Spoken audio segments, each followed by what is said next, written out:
Start. Hello and welcome dear student, मैं Manish Sharma math के इस लेक्चर में आपका स्वागत करता हूं।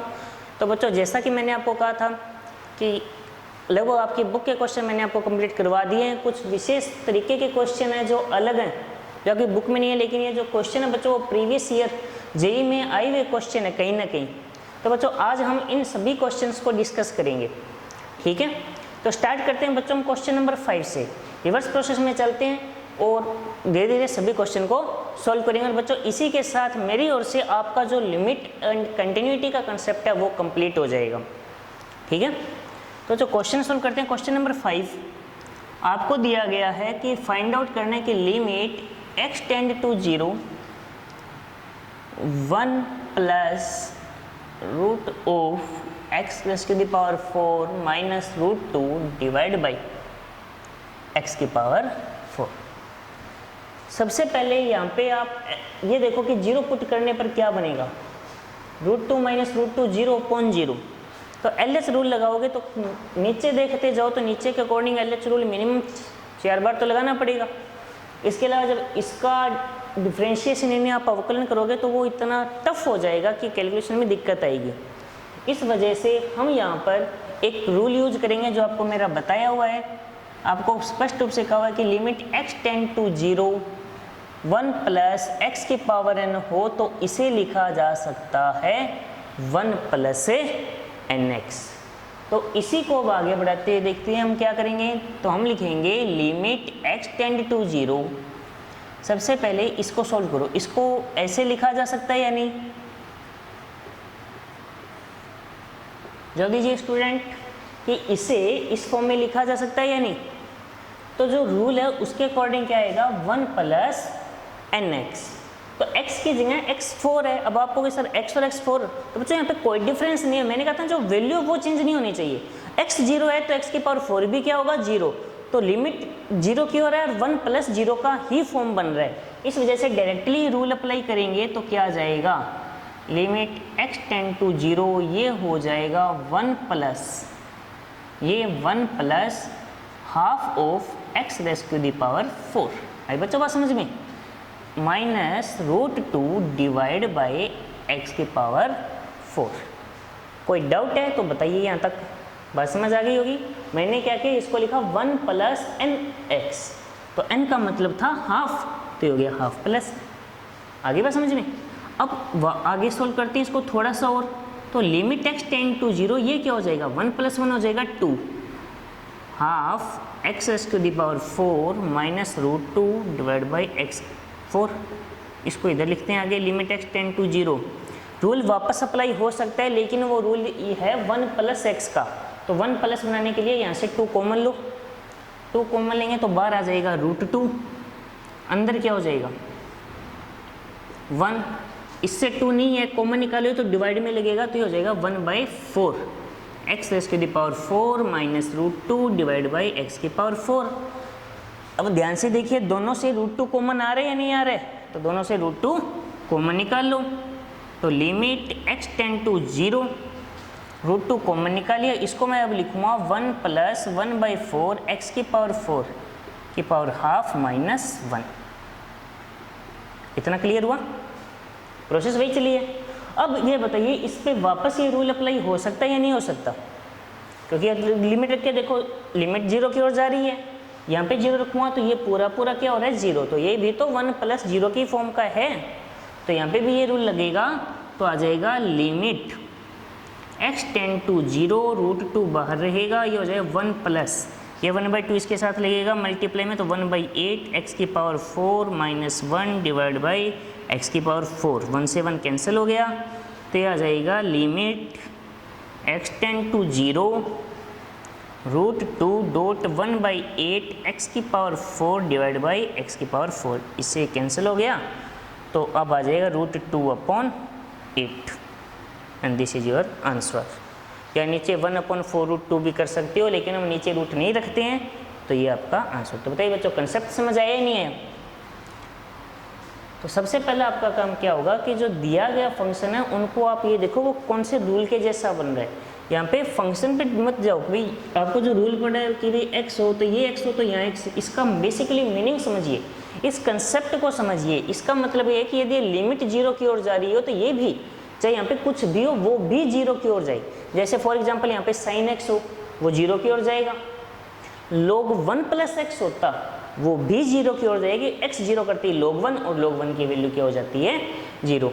तो उस कंसेप्ट को दिमाग में रखना, यदि ये यहाँ वाली वैल्यू जीरो है की ओर जा रही है और उसके संगत जो ये वैल्यू है वो भी जीरो की ओर जा रही है, तो 1 प्लस यहाँ पे जो भी फंक्शन है उसकी पावर n को आप इस फॉर्म में लिख सकते हो। तो इसलिए बच्चे इस कंसेप्ट को माइंड में रखो, नहीं कि रटना नहीं है कि x है तो x हो, वो कंसेप्ट नहीं है कि x की जगह बस लिमिट देखो जीरो की ओर जानी चाहिए। वैल्यू क्या किसकी ओर जा रही है, जीरो की ओर, दोनों, तो ये कंसेप्ट यूज होगा। क्वेश्चन समझ आ गया होगा बच्चों? यदि समझ आए तो आगे बढ़ते हैं, बस रूल याद रखना है। नेक्स्ट क्वेश्चन देखिए फिर, क्वेश्चन नंबर जो 4 हमने लिखा है लिमिट का यहाँ पर, वो देखिए। ये क्वेश्चन क्या है कि 4 की limit x tend to 2 3 power x plus 3 की power 3 minus x minus 12 divide by 3 power minus x by 2 minus 3 की पावर 1 माइनस एक्स। सबसे पहले यहाँ पर डायरेक्टली लिमिट अप्लाई करो। 2 रखूँगा तो 3 का स्क्वायर 9, 3 माइनस 1 2, 3 की पावर 1, 9 प्लस 3 होगा 12 माइनस 12, ऊपर 0, minus 2 upon 2 minus 1, 1 minus 2 minus 1, यानी ये क्वेश्चन आपका 0 अपॉन 0 के फॉर्म में बनेगा। तो यहाँ पे फिक्स प्रोसेस है, या तो प्रसार कीजिए या LH रूल। तो यहाँ पे LH रूल लगाना ज़्यादा बेटर रहेगा। तो LH रूल जब बच्चों हम यहाँ पर अप्लाई करेंगे तो देखिए क्या आएगा, limit x tend to 2, a की पावर x का अवकलन क्या होता है, यदि याद हो a की पावर x का डिफरेंशिएशन क्या होता है, a की power x log base e। तो इस फंक्शन के अकॉर्डिंग चलते हैं, तो रहेगा 3 की power x log base 3 minus 3 की power 3 minus x log base 3। अब आपको कहें सर यहाँ पे माइनस क्यों आए, क्योंकि x का साइन देखो, x का साइन क्या है, नेगेटिव है, इस वजह से यहाँ पे क्या आएगा, नेगेटिव। ये कांस्टेंट है तो ये जीरो हो ही जाना है, ठीक है। इसका 3 की power minus x by 2 dot 1/2 log base 3। आप ध्यान रखोगे हम पावर का भी करते हैं, a की पावर x का क्या होता है, x का भी हो रहा है यहाँ पे साथ में। पहले a की पावर x का, a की पावर x log a, फिर पावर का कर रहे हैं, तो 3 की घात x का हुआ 3 की घात x log 3, x का 1 तो लिखने की जरूरत नहीं है। इसका होगा 3 की घात 3 माइनस एक्स log 3, इसका 3 का 0 x माइनस एक्स का माइनस 1। तो यहीं पे ये प्रोसेस आई है कि 3 की घात माइनस एक्स बट्टे 2 log 3 आएगा, लेकिन माइनस एक्स बट्टे 2 का जब आप डिफ्रेंशिएशन करोगे तो ये आएगा माइनस का 1/2, तो x का 1 होगा, ठीक है। माइनस 3 की पावर 1 माइनस एक्स का यही होगा, लेकिन 1 का 0 माइनस एक्स का माइनस 1 तो हो जाएगा प्लस। इतनी चीज़ कवर हुई या नहीं हुई? अब आप देखिए आगे इसको हम बढ़ाते हैं। सबसे पहले देखो log 3 प्रत्येक स्टेप में आ रहे या नहीं आ रहे, तो इसको मैं कॉमन लेके कैंसिल कर सकता हूँ ना। तो इसलिए सबसे पहले हम क्या करेंगे, log 3 को यदि कॉमन लेकर कैंसिल कर दें तो बची हुई वैल्यू क्या होगी, 3 की पावर x माइनस 3 की पावर 3 माइनस एक्स माइनस 1/2 3 की power minus x by 2 plus 3 की पावर माइनस 1/x। अब आप देखो यदि मैं लिमिट पुट करता हूँ तो क्या बनेगा, डायरेक्टली ये हो जाएगा 3 की स्क्वायर माइनस 3 की पावर 1 माइनस 2 माइनस 1/2 3 की पावर माइनस 1 प्लस 3 की पावर है, तो नहीं तो ऊपर 0 बनेगा ना नीचे, तो कोई दिक्कत ही नहीं है। 3 के स्क्वायर हो जाएगा 9 माइनस 1 माइनस 2 हो जाएगा 3 की पावर, सॉरी 3 माइनस एक्स है बच्चों, यहाँ पे 3 माइनस 2 आएगा 3, ये हो जाएगा 1/2 और 3 हो जाएगा 6 प्लस 1/3, तो ऊपर आया 6 नीचे 6 LCM, तो माइनस 1 प्लस 2, तो ये ऊपर आ जाएगा तो 36/1, तो जो आंसर आ जाएगा 36। तो इस क्वेश्चन का आंसर कितना आएगा, 36। तो बच्चों यहाँ से एक बात हम कंफर्म कर सकते हैं भी, नंबर 1 तो क्वेश्चन को देखकर डरने की जरूरत नहीं है। सबसे पहले तो वो बात दिमाग से निकाल दो, क्वेश्चन को देखकर जो आपके मन में डरने वाली बात है वो दिमाग में लाओ ही मत। हमारा उद्देश्य एक ही है कि सबसे पहले लिमिट की वैल्यू पुट करो। ये देखो वो दिए गए फॉर्म क्या हो रही है भाई, 0/0 है या इन्फिनिटी अपॉन इन्फिनिटी और कुछ है। सबसे पहले ये देखो भाई हम चेंज किन किन प्रोसेस से कर सकते हैं भाई, हम आप सब्स्टिट्यूशन कर सकते हो कुछ, या एक्सपेंशन कर सकते हो, या कोई फैक्टराइजेशन कर सकते हो, या रेशनलाइज कर सकते हो, या एक्सपेंशन मेथड यूज कर लो, या फिर लास्ट जो LH रूल होता ही है। इनमें से बच्चों कोई ना कोई रूल वहाँ पे जरूर यूज होगा। अब बात है वो रूल यूज करो जिससे क्वेश्चन थोड़ा इजी हो जाए। तो यहाँ पे एक्सपेंशन करने की बजाय एक्सपेंशन करते थोड़ा कन्फ्यूजन वाला सिस्टम रहता है, इसलिए मैंने क्या किया यहाँ पे LH रूल यूज किया। एक बार LH रूल यूज करते ही क्वेश्चन इतने आप सॉल्व हो गया। बात समझ आ गई होगी। तो इसी प्रोसेस को आगे बढ़ाते हैं। देखिए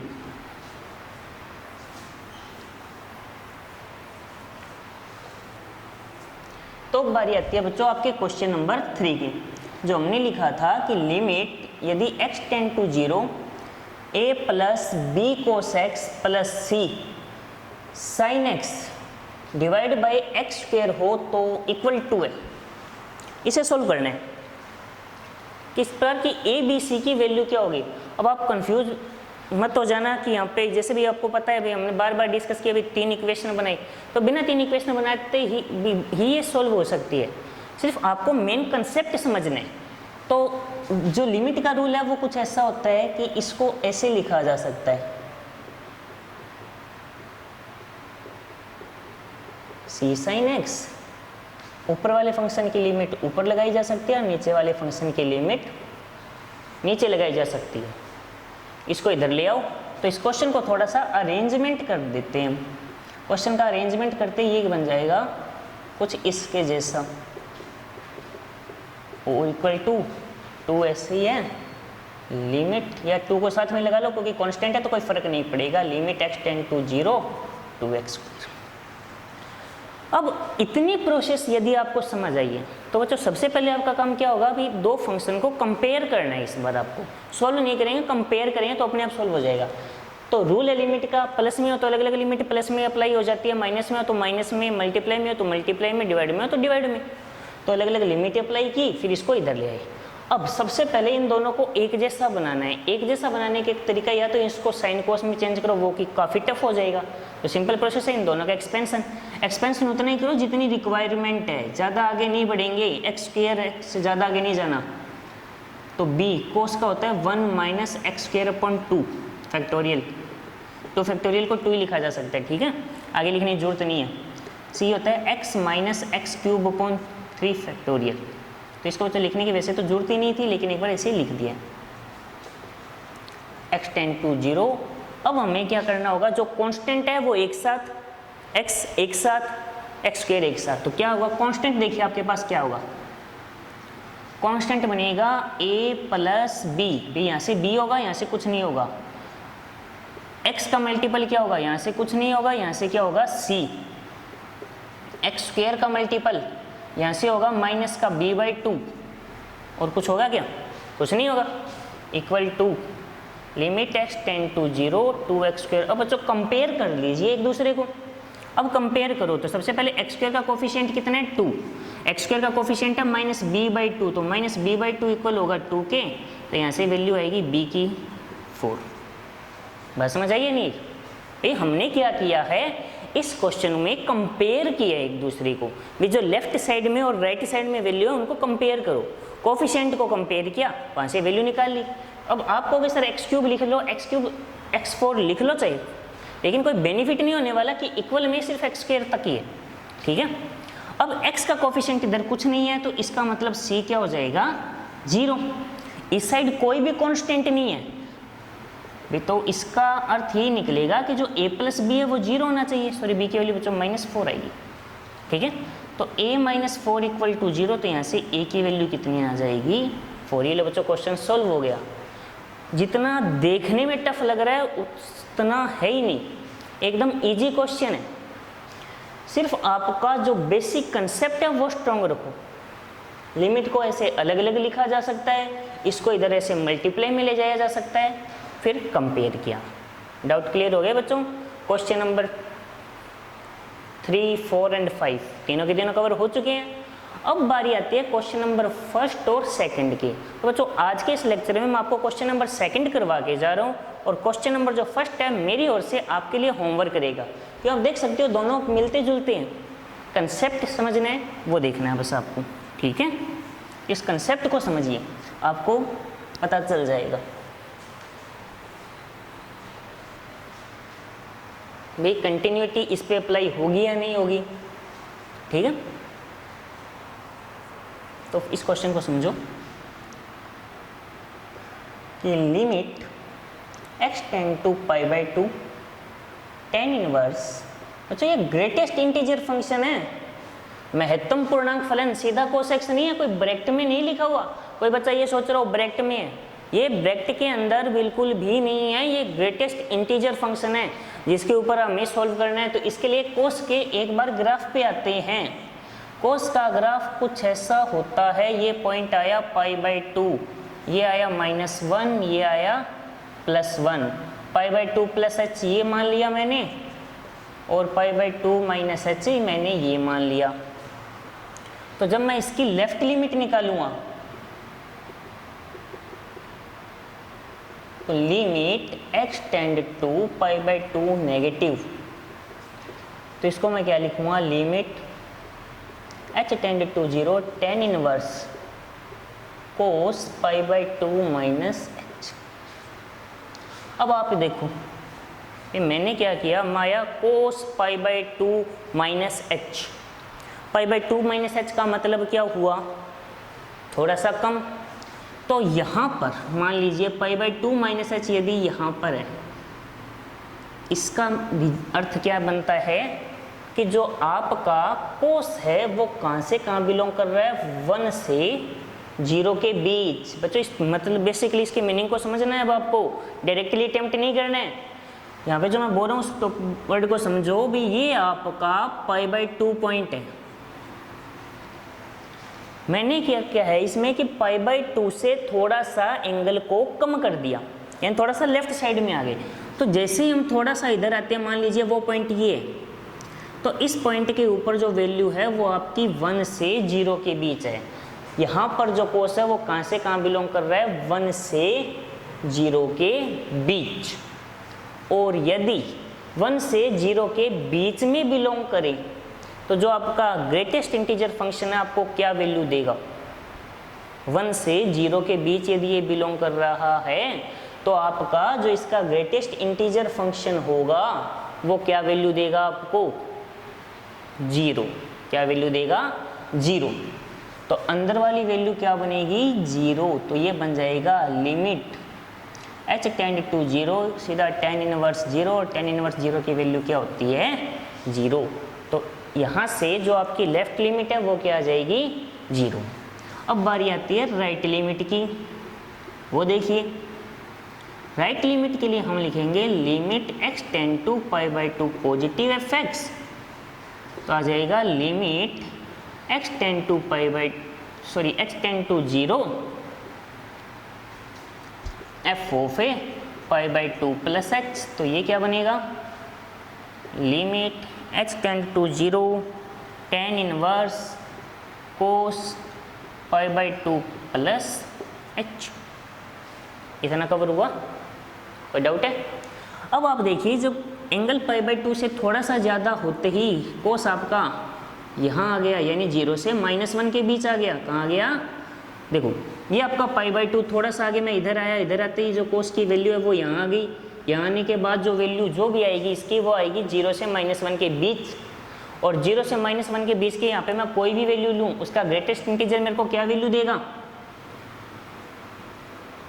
बता सकते हो क्या, उसका ग्रेटेस्ट इंटीजर वैल्यू हमें क्या देता है, -1। ग्रेटेस्ट इंटीजर का ग्राफ याद होगा, 1 से 0 के बीच 0, इन दोनों के बीच 0 से -1 के बीच, कुछ ऐसा आई बात समझ में। ये -1 देगा और ये वैल्यू होती है -π/4। तो आप देखो क्या लेफ्ट लिमिट और राइट लिमिट इक्वल है, जवाब दीजिए, क्या आपकी लेफ्ट लिमिट और राइट लिमिट इक्वल आ रही है क्या, तो आपका आंसर क्या होगा, भाई दोनों इक्वल नहीं है। और लेफ्ट लिमिट और राइट लिमिट इक्वल नहीं है, इसका अर्थ यही होगा कि जो दिया गया फंक्शन है वो कंटिन्यूअस नहीं है। क्लियर हो गया। तो ग्राफिकल अप्रोच के ऊपर जाना आपको सबसे पहले आप देखो भाई उस पॉइंट के ऊपर वो किस इंटरवल में बिलोंग करेगा। भाई हम जानते हैं कि cos 0 1 होता है, लेकिन cos π/2 0, और इन दोनों के बीच में अगर यदि ग्राफ है तो वो 0 और 1 के बीच अगर ग्राफ हो तो उसका जो ग्रेटेस्ट इंटीजर है वो वैल्यू देगा हमें 0, तो 0 ले ली। π/2 प्लस h होता है 0 to -1 के बीच। कहाँ होता है? 0 to -1 के बीच, और 0 से -1 के बीच जो ग्रेटेस्ट इंटीजर होगा वो देगा वैल्यू -1, तो हम -1 यूज की। तो आप देख सकते हो लेफ्ट लिमिट और राइट लिमिट अलग अलग है। इससे स्पष्ट हो जाता है कि दिया गया जो फंक्शन है वो डिसकंटिन्यूस है। सेम प्रोसेस इसी तरीके से यूज करके आप मुझे यह बताओगे, सॉल्व करोगे कि दिया गया फंक्शन कंटिन्यूस है या नहीं। इसके ग्राफ के ऊपर आना आपको, इन दोनों जगह पे देख लेना। तो बच्चों मेरी तरफ से आज के लिए इतना ही। नेक्स्ट लेक्चर में यदि कुछ कंटिन्यूटी से रिलेटेड कुछ बाकी है वो और नया टॉपिक स्टार्ट करेंगे जो है आपका डिफरेंशिएबिलिटी। और बच्चों तब तक के लिए आप इस टॉपिक को एकदम बढ़िया तरीके से तैयार कीजिए, एक एक क्वेश्चन को सॉल्व कीजिए, कोई डाउट आता है तो पूछिए, ठीक है। बाकी बच्चों आपको लगभग मैंने सारे फॉर्मूले बता दिए हैं, बस तैयारी बढ़िया रखिए। और आपके एग्ज़ाम की घोषणा हो चुकी है, जून के अंदर आपके 12th के एग्ज़ाम होने हैं। तो मेरे तरफ से जो टॉपिक है और जो भी ईजीएस्ट टॉपिक है वो हम स्टार्ट करेंगे। तब तक के लिए टेक केयर, धन्यवाद, और प्रिपरेशन जारी रखिए क्योंकि बच्चों आपके एग्ज़ाम की डेट आ चुकी है, ठीक है।